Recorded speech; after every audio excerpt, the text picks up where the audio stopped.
Hello guys, ito nagluto ako ng ginataang gabi. Ayan, napakasarap nitong gabi guys dahil malagkit yung kanyang laman. Tapos dalawang nyug ang nilagay ko dito guys, yung nyug na fresh na coconut talaga siya. Ayan.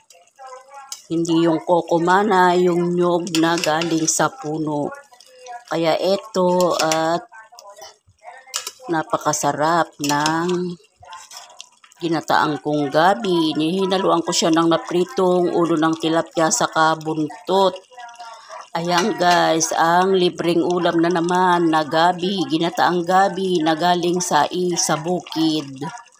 Tanim ni Mr. Yang gabi guys. Ayan, thank you for watching. Ito nga pala ay aming pananghalian. Medyo masama po yung aking throat, kaya hindi sana ako magsasalita ngayon. Ayan guys, see you again on my next video. God bless us all. Bye. Diba? So, ito, talagang na, and then, high school, na-try po natin mag-volleyball. Pero iba ko yung pumapalo po ha, ako po yung nag-receive po ng bola. So, Silvero and naging separate po. Maganda, mga kabong, kasi parang naangko sa din po sa mga nilulook forward po kapag sa mga ganyan. Yung different side of students din. Diba? May mga pagiging kaibigan na po mula po sa iba pong mga high school, so na-develop din po yung mga